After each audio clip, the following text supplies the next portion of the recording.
The first thing I'm going to do before I start fishing this morning is pull about 10 or 15 feet of line off this pole that I've been using quite a bit, just to make sure we got some nice fresh line.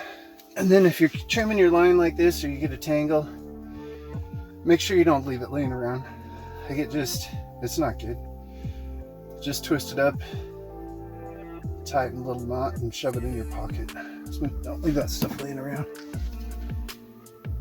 And so conditions today, the temperature's hovering right around freezing. The last couple of days we had a barometer drop a little bit more again last night. Got some snow this morning. But sometimes when we've got alternating pressure systems coming through, it kind of shuts the fish down. So we'll see how things go today. I just got the first one for today. It's a little Eastern. It's not big enough to keep, but we're going to keep a couple of these today for dinner. But just came out today to fish a little bit more in the spot I was last weekend. See if we can't find a couple more of those bigger ones. Oh, this one feels a little better. Putting up a fight. Hope we got a good hook set. This might be a keeper here. Oh yeah. Oh yeah, we're gonna keep that one. Beautiful rainbow. Beautiful rainbow. It's definitely keeping size, barely, but we want some for dinner, so we gotta start keeping them sometime. Man, that was quick. We'll get this guy bled out and get the hook baited and get back down there.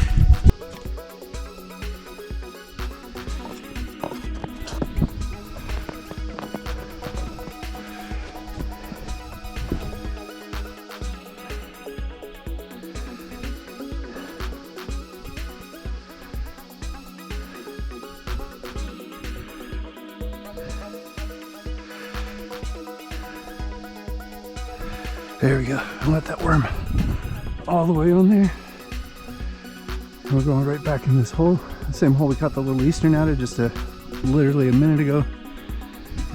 We're just going to drop this all the way to the bottom. Bring it up just off the bottom. Bled out nicely, so the meat will be delicious. We'll set this guy out of the way and see if we can get another one. I've just got another bite. Oh, there we go. Little Eastern.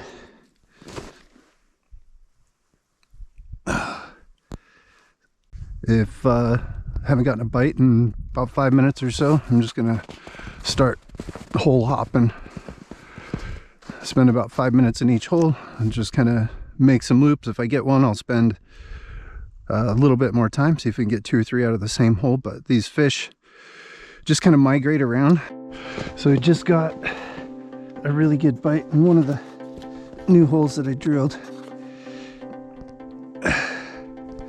and he just stripped all the bait off the hook. So I'm going to try to get baited up here as quick as I can with a nice fat juicy worm, and see if we can get that guy. Sometimes they'll bite again. We'll see.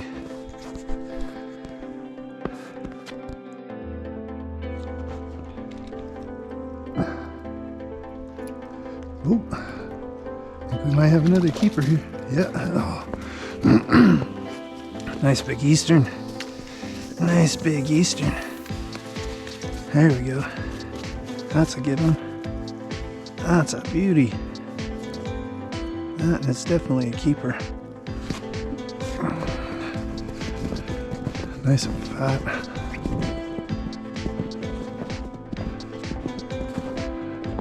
These things are so cool. They're beautiful colored and their mouths are huge for the size of the fish.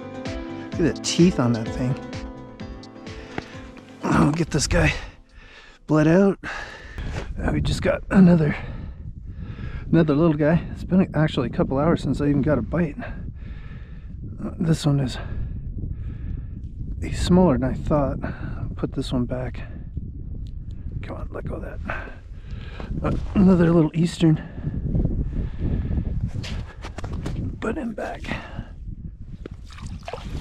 One of the things I just wanted to mention, if you're fishing in an area where you're fishing on the bottom and there's structure, whether it's like piles of rock or just milfoil or weeds or whatever, when you're dropping your hook down, if you just let it free fall all the way down, a lot of times it can swing off to one side or the other, back or forward or whatever, and when it hits the bottom and then you go to snug it up, a lot of times it drags across the bottom and you run a much higher risk of getting your line hung up, your hook snagged on something on the bottom.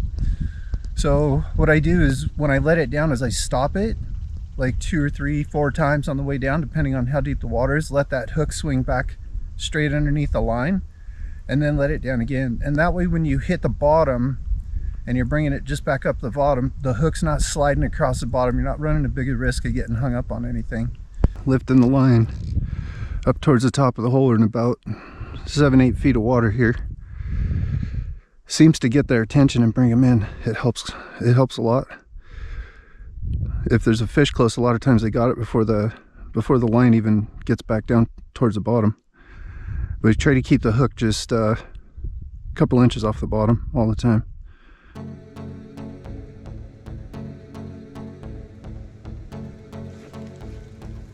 Oh, that feels like a good one. Ooh. Pulling out a little drag. Come on, stay on, baby. Stay on. Ooh. That's a good one. That's that baby we just pulled out of that hole. That's one of the bigger ones I think I've ever caught up here. Nice fat rainbow. Let's get him over and get him bled out. This is the third one that I've got that I've kept. And this one is feisty.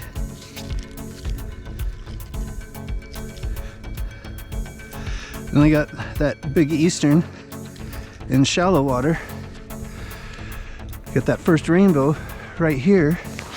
And then that one I just caught out deeper water. So I don't even know what to say about that. They're just kind of all over today. So it's a good thing I got holes all over, I guess. But that's a good one there. There'll be some meat on that guy. It's the biggest one we got so far today. I'll let him finish bleeding out while we're rebaiting. Another way to dispatch the fish, sometimes a little bit easier, is just take the back of your knife and crack them right behind their eyes, where their brain is there. And again, we got them bled out. And the reason for bleeding these out, and I talk about this all the time, is to help preserve the quality of the meat. That blood left in the meat, if you don't cut their gills, or there's another place right down kind of behind, right underneath the gill plate you can cut, that bleeds them out really nice. It seems to taint the meat a little bit. So bleeding them out, killing them, keeping them cold, really gives you a lot higher quality meat. But hey, we're getting some good ones today.